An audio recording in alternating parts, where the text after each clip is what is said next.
گرامی، انتہائی قابل احترام معزز خواتین، السلام علیکم ورحمۃ اللہ وبرکاتہ۔ الحمدللہ اللہ رب العالمین نے یہاں آپ کے پاس ایک بار پھر حاضر ہونے کی توفیق عطا فرمائی۔ یہاں کی زندگی کو بھی جانتا ہوں، یہاں کی مصروفیات سے بھی ایک حد تک آگاہی ہے، اور اس وقت میں ویک کے ان دنوں میں یہاں پہنچنا، پھر آج جو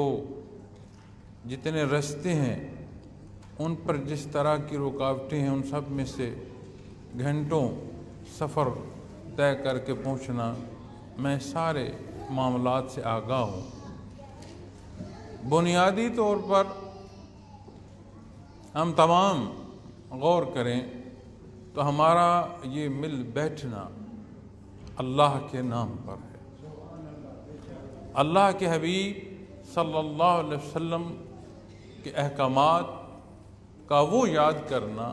جو ہماری حیات کے ایک ایک پہلو سے عملی طور پر آیا ہو، تو اس جانب اٹھنے والا ایک ایک قدم اللہ کریم قبول فرمائے، اور اللہ رب العالمین زندگی کے وہ معاملات جو مشکل ہیں، امور دنیا جو ہمیں اپنی گرفت میں لیتی چلی جا رہی ہے، اللہ پاک وہ سہل فرمائے۔ آیا کریمہ جو میں نے تلاوت کرنے کی سعادت حاصل کی ہے، اس میں اللہ رب العالمین نے ارشاد فرمایا کہ الذین یقولون، وہ لوگ جو کہتے ہیں ربنا اننا، اے ہمارے پروردگار بے شک ہم ایمان لائے، فاغفر لنا، سو ہم کو معاف فرما، ذنوبنا، ہمارے گناہوں سے، وقنا عذاب النار، اور ہمیں آگ کے عذاب سے محفوظ کیجیے۔ معزز سامعین کرام، اس آیہ کریمہ سے پیشتر اللہ رب العالمین نے ارشاد فرمایا واللہ بصیر بالعباد، اللہ اپنے بندوں کو دیکھ رہے ہیں۔ ان آیات کریمہ کی جو شان نزول ہے وہ واقعہ غزوہ بدر سے متعلق ہے، اور اس واقعے میں اور اس سے بعد جو تقسیم جماعتی طور پر ہے کہ ایک جماعت کو دنیا کی جاہ و جلال کی طلب ہے، ایک کو رضائے باری تعالیٰ درکار ہے، ان واقعات پر بات فرماتے ہوئے قرآن کریم انعامات ارشاد فرماتے ہیں۔ پھر اسی ارشاد کے ساتھ اسی تسلسل میں کلام ذاتی میں یہ ارشاد ہوا کہ اللہ رب العالمین اپنے بندوں کو دیکھ رہے ہیں۔ ہم معمولات زندگی میں ایک دوسرے کے ساتھ تعلقات میں، ضروریات زندگی اور ان کی تکمیل میں باہم مل جل کر رہتے ہیں، چونکہ لفظ انسان کا مطلب ہی یہ ہے کہ باہم مل جل کر رہنے والا، مدنی الطبع یہ مخلوق ہے۔ کسی ایک فرد کو ایسا آئسولیٹ کر دیں کہ اس کا کسی اور فرد سے کوئی تعلق نہ رہے، وہ نیم پاگل ہو جائے۔ اب یہ جو مل جل کر رہنا ہے، یہ ایک دوسرے کے ساتھ برتاؤ کا، ایک دوسرے کے ساتھ لین دین کا بے شمار زندگی کے پہلو اس میں آتے ہیں۔ اب ہم جب ایک دوسرے کے اعمال کو دیکھتے ہیں تو اس کا ماننا، پھر بدلے میں کسی نے بہتری یا بہتر کلام ہمیں مخاطب کی، ہم کوشش کریں گے اس سے بہتر انداز ہو گفتگو کا جو واپس جواب میں جائے۔ پھر یہ جو باہم ایک دوسرے کے ساتھ میل جول ہے، اس میں یہ ضرور دھیان ہوتا ہے کہ ہم ایک دوسرے کے معاملات کو بھی دیکھیں، اور انسان مزاجن ایسا ہے کہ اسے جزا و سزا کا احساس نہ ہو تو پھر یہ تجاوز کی طرف زیادہ جاتا ہے۔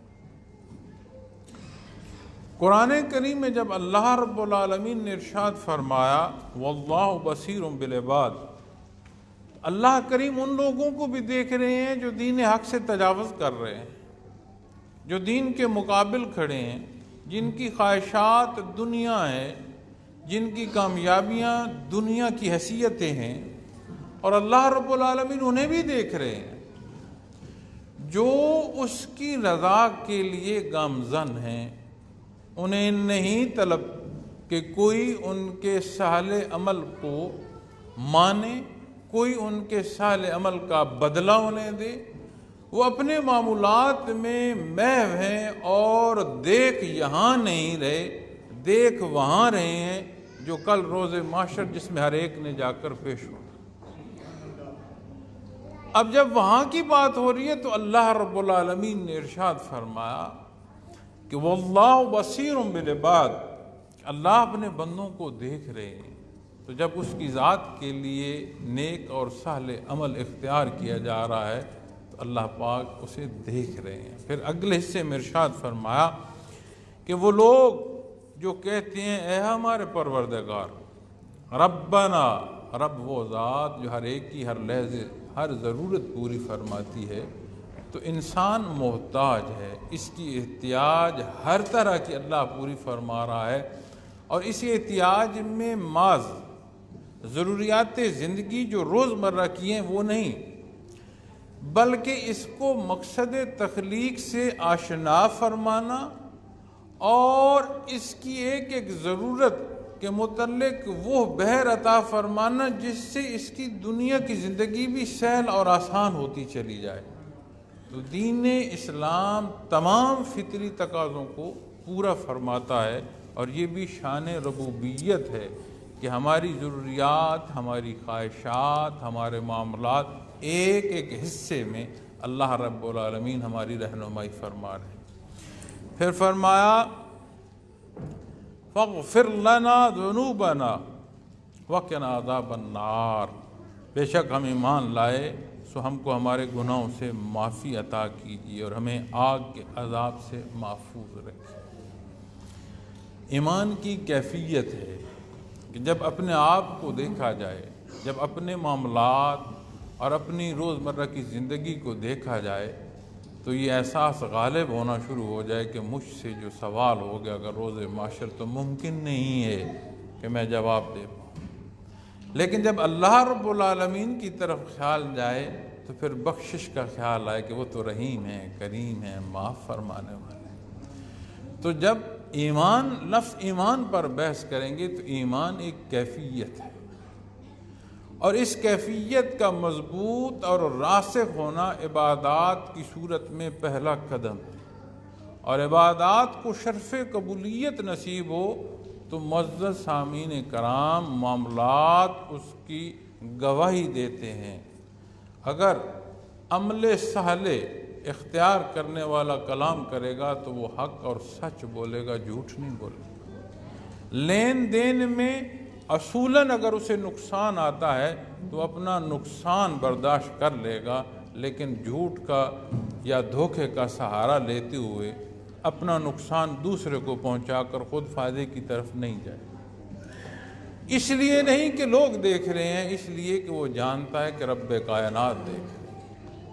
اللہ رب العالمین نے جو اصول زندگی کے وضع فرمائے وہ بھی بہترین ہیں،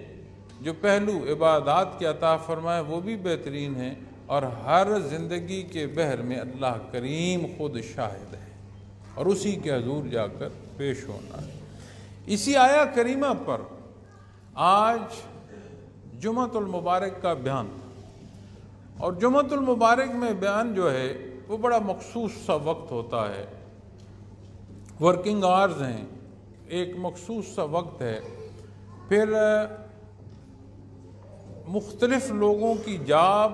اور مساجد میں نماز کے اوقات،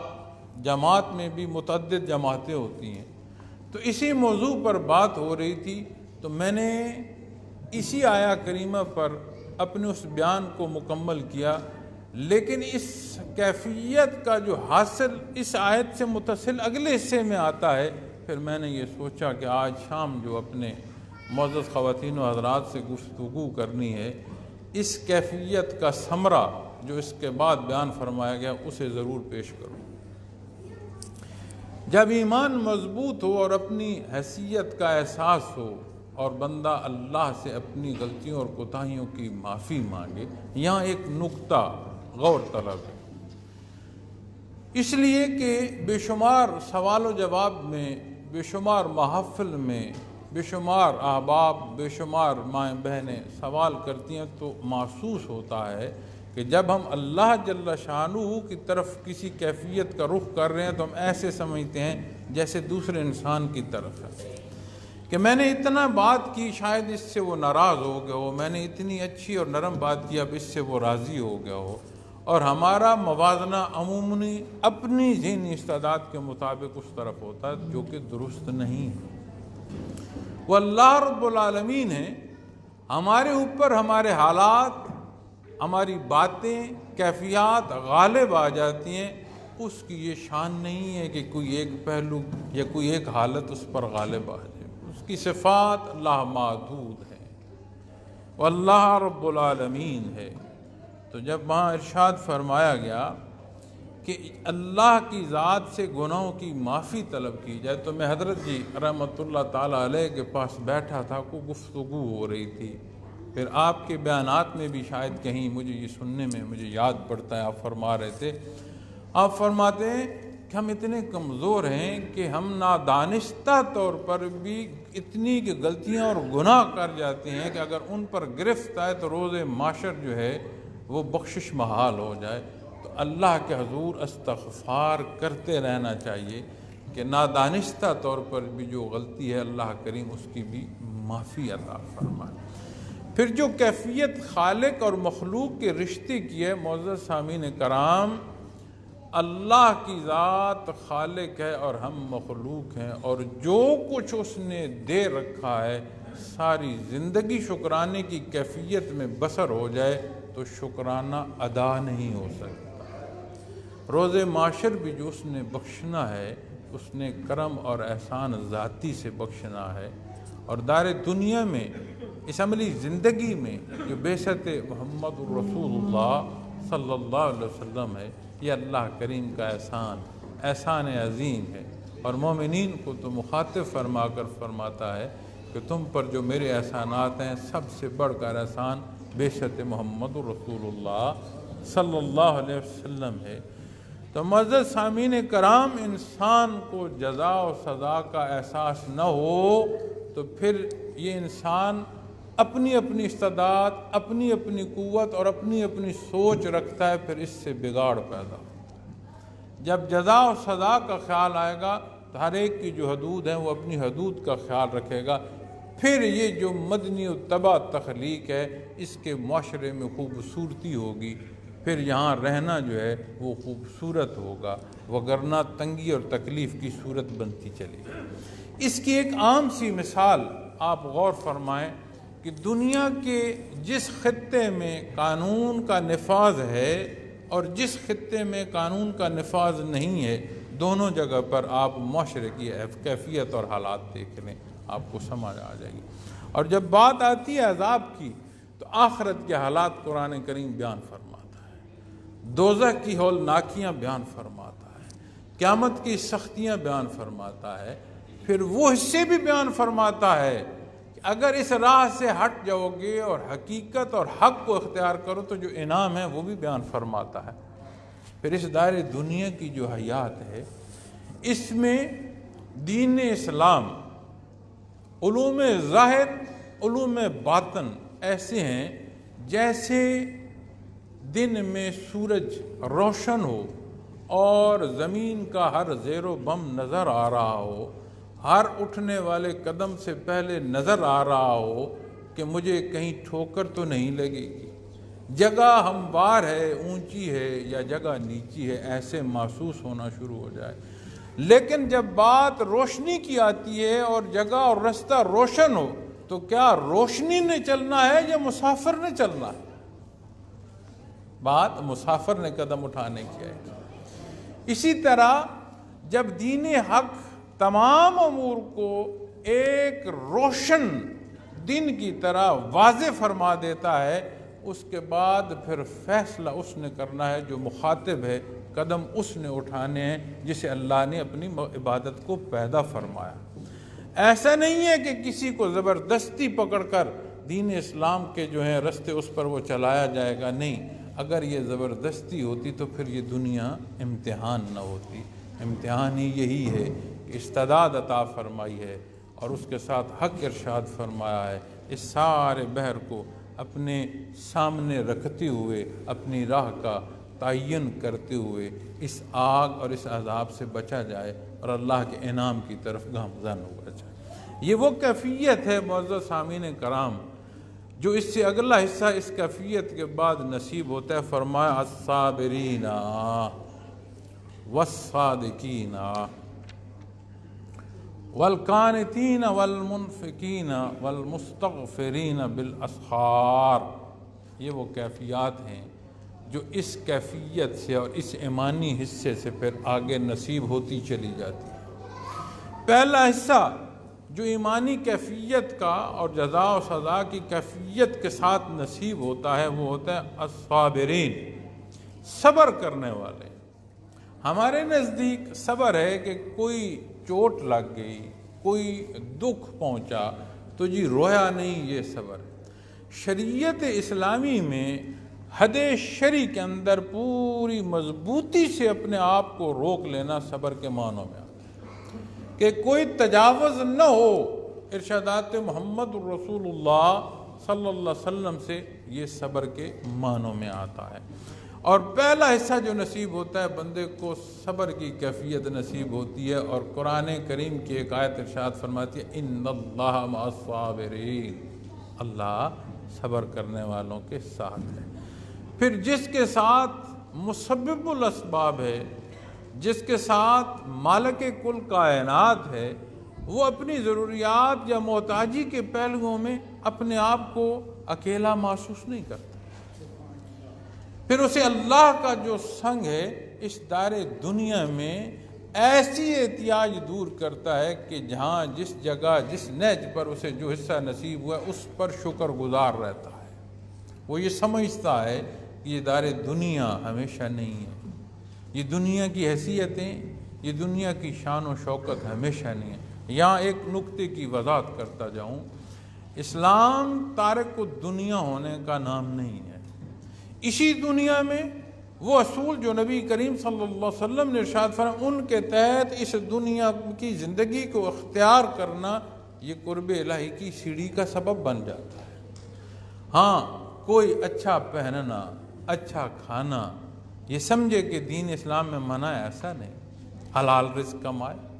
محنت کرے، اچھا کھائے، اچھا پہنے، اولاد کے لیے اچھے انتظامات کرے، اسلام منع نہیں فرماتا۔ رزق حلال عین عبادت ہے تو عبادت کے درجے میں چلا جائے گا۔ تو جب صبر کی کیفیت نصیب ہوتی ہے تو پھر وہ بات جو آج ایک بیماری بن چکی ہے، بنی نوع انسان کے عمومی پہلوؤں سے کیا مومنین تک پہنچ چکی ہے، کہتے ہیں ڈپریشن ہو گئی ہے، انزائٹی ہے۔ کیا انزائٹی ہے؟ اس سے سوال پوچھیں، ڈپریشن سے پوچھیں جسے ڈپریشن ہے کیا ڈپریشن ہے، اس کا اعتراض ہوگا ایسا کیوں ہے،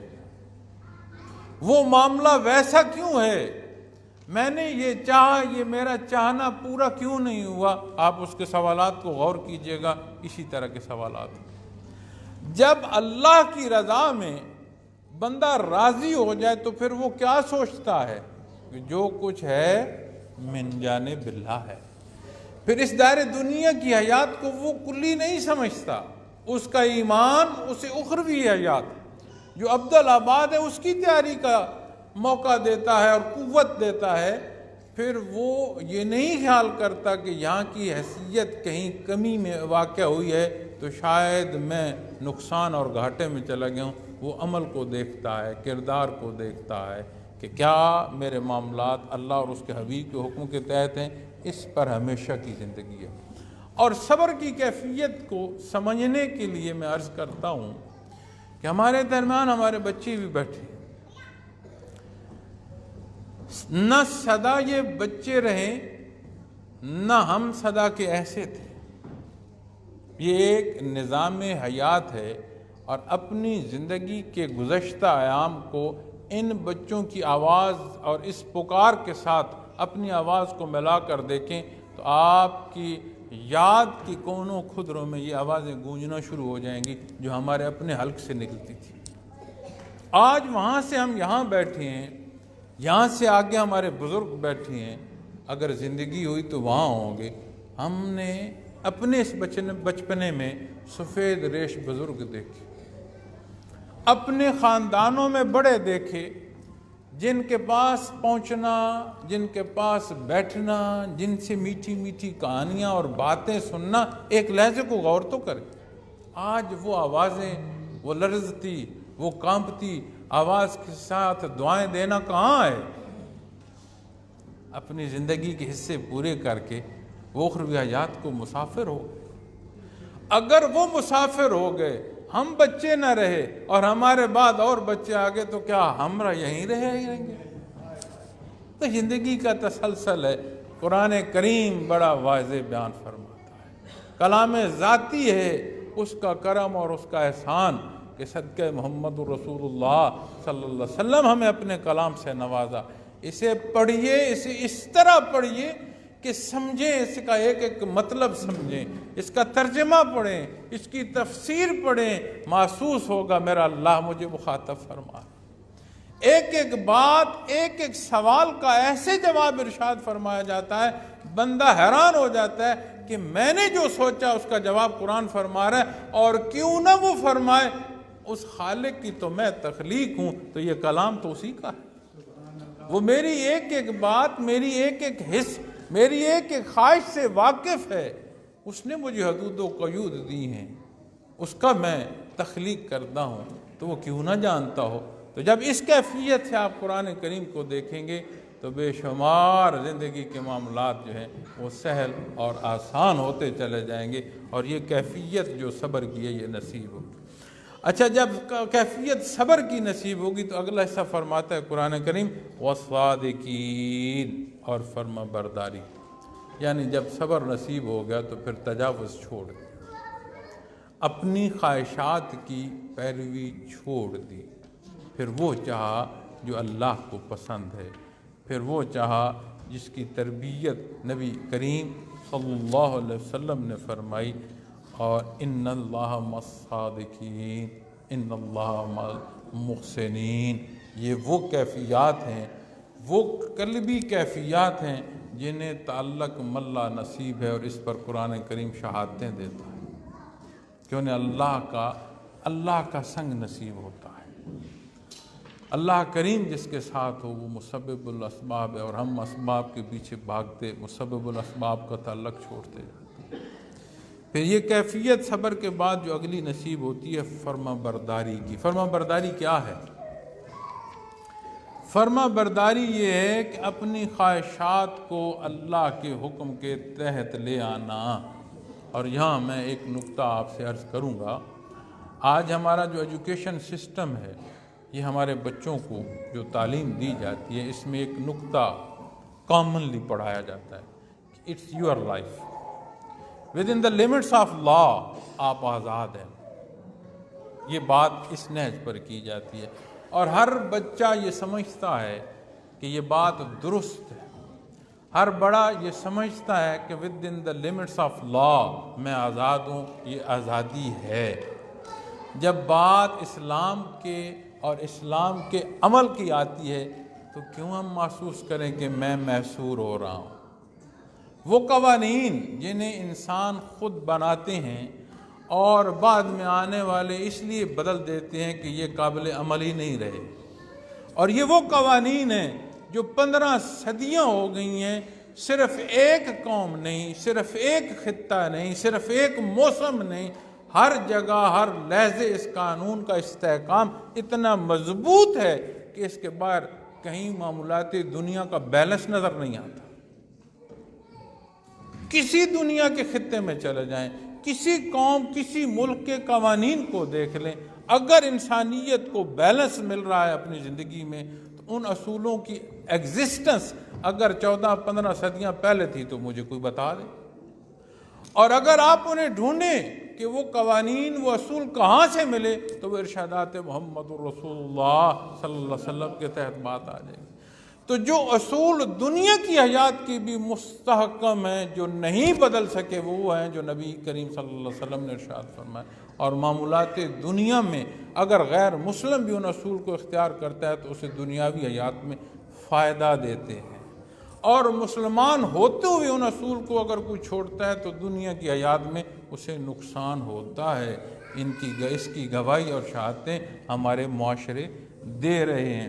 پھر ارشاد فرمایا والقانتین، قناعت پسندی کیا ہے؟ کہ اپنی طرف سے سبب کرنا، پوری کوشش کرنا، پھر جو ان کر سکیں اس کے تحت. وہ جو نبی کریم صلی اللہ علیہ وسلم کا ارشاد ہے نا کہ چادر دیکھ کر پاؤں پھیلائیں، تو جس کی جو حیثیت ہے وہ اس اپنی حیثیت کو دیکھتے ہوئے اپنے پاؤں اگر پھیلائے گا تو اس کی زندگی میں تنگی اور تکلیف نہیں آئے گی. قناعت پسندی اسے نصیب ہوگی، اور اس قناعت پسندی کی کیفیت کو صرف ضروریات دنیا نہیں، وہ انسانی خواہشات جو نفس تجاوز کی صورت میں دے، جو شیطان وساوس کی صورت میں دے، ان میں بھی ٹھہراؤ نصیب ہوتا ہے، اور انسان اس قناعت پسندی پر آتا ہے جو بیلنس دین اسلام اسے عطا فرما رہا.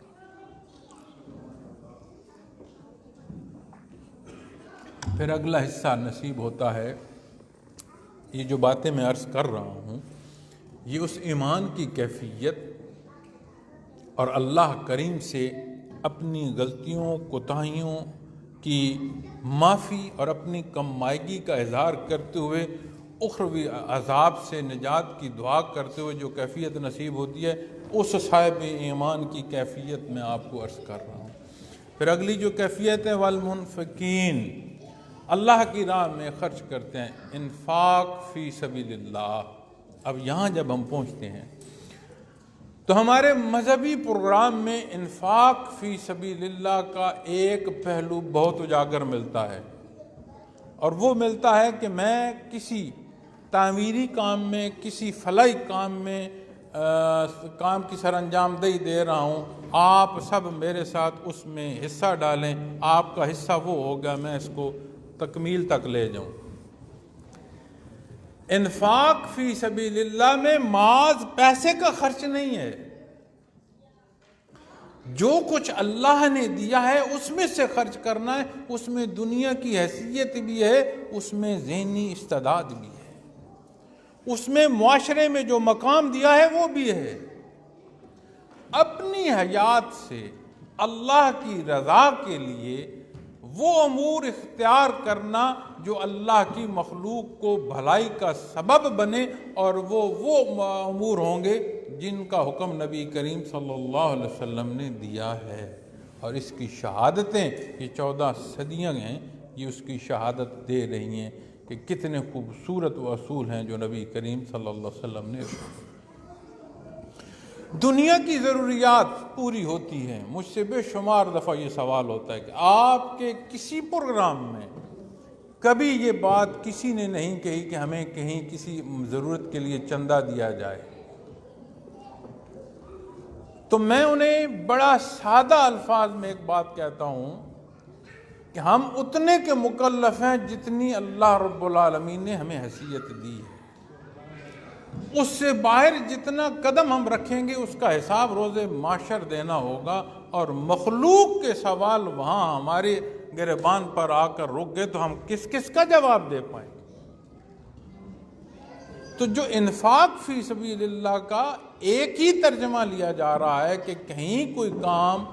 بہتر ہو رہا ہے اس میں پیسہ دے کر خود فارغ ہو جائیں تو یہ درست نہیں ہے. اعلیٰ ہے، بہت اچھا ہے. اپنے حصے کا کردار اپنی صلاحیت کے مطابق جو ادا کریں گے تو جب اس سارے بحر کے تحت آپ عمل صالح کی طرف جائیں گے تو یہ وہ کیفیت نصیب ہوگی جسے قرآن کریم انعام اور اس بندے اور اس شخص کی جو اللہ سے ایمان کی کیفیت اور وہ درد رکھتا ہے جو اخروی حیات کی کمزوریوں کے نتائج کی سختیوں پر ہیں، اس کے انعام میں. اور پھر فرمایا والمستغفرین بالاسحار، اور سحر کے اوقات میں گناہوں کی معافی مانگنے والے. عبادات میں سب سے بڑا حکم فرائض کا ہے۔ فرائض میں سب سے بڑی بات نماز کی ہے، اور جو نماز نہیں پڑھتا معزز سامعین کرام، اس پر جو فقہ کا اطلاق ہے اسے پڑھیے گا۔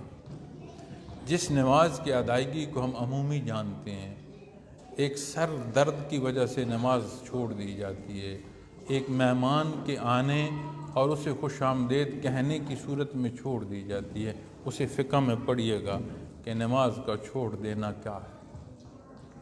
نبی کریم صلی اللہ علیہ وسلم نے بے نمازی کے بارے میں کیا ارشاد فرمایا، کبھی یہ چیزیں پڑھیے گا۔ تو سب سے بڑا حکم فرائض کا ہے، پھر بات آگے آتی ہے، پھر سنت تک آئی، پھر آگے چلتی چلتی نوافل تک۔ اب یہاں انعام جو ارشاد فرمایا جا رہا ہے اور سحر کے اوقات میں گناہوں کی معافی مانگنے والے، یہ اللہ کریم اسے جو وصف دے رہے ہیں وہ یہ ہے کہ یہ جو تہجد کا وقت ہے، جس وقت ہر کوئی ایک نیند کی کیفیت میں ہے، گرد و پیش ایک ٹھہراؤ ہے، خاموشی ہے، اور اس میں وہ یکتا ہو کر پورے خلوص کے ساتھ اپنے اللہ کے حضور سربسجود ہے، اور وہ کیفیت ہے کہ حدیث شریف میں آتا ہے کہ میرا بندہ، یہ بات فرائض کی تکمیل کے بعد آتی ہے کہ میرا بندہ جب نفلی عبادت پر آتا ہے اور اللہ اس کی وہ نفلی عبادات قبول کرتا ہے، پھر رب کائنات فرماتا ہے میں اس کی آنکھیں بن جاتا ہوں، میں اس کی زبان بن جاتا ہوں، میں اس کے کان بن جاتا ہوں، میں اس کے ہاتھ اور پاؤں بن جاتا ہوں۔ صحیح حدیث شریف ہے یہ۔ تو یہ کس پہلو کے جواب میں یہ انعام ہے؟ نفل کی ادائیگی کے بعد۔ اور نفل کی ادائیگی کے بعد جب یہ کیفیت نصیب ہوتی ہے تو علماء اس پر بحث فرماتے ہیں۔ وہ فرماتے ہیں کہ انسانی حیات میں اللہ کریم کا یہ انعام فرمانا ایسے ہے، پھر وہ بات نہیں دیکھنا پسند کرتا جسے اللہ نے منع فرمایا ہے، اس آواز کو، اس کلام کو سننا وہ پسند ہی نہیں کرتا جو عند اللہ ناپسندیدہ ہے، وہ لفظ زبان پر نہیں لاتا جو عند اللہ ناپسندیدہ ہے، وہ امر، اس کے ہاتھ اس طرف اس کے قدم نہیں اٹھتے جو اللہ کو ناپسند ہیں، تو اللہ کی پسند میں وہ ڈھل جاتا ہے۔ تو معزز سامعین کرام، یہ انعام فرمایا ہے اللہ کریم نے، جو اللہ کریم کے حضور حاضر ہے کہ بہر اللہ اپنی کم مائگی کا احساس کرتا ہے اور اس سے اپنی کمزوریوں کی، لغزشوں کی معافی مانگتا ہے۔ یہ دیکھو، یہ کیفیات اللہ رب العالمین انہیں عطا فرما۔ وہ کریم ہے، ساری زندگی غلطیوں اور کوتاہیوں میں بسر ہو جائے، ٹوٹتی سانسوں میں بھی بندہ مومن پلٹ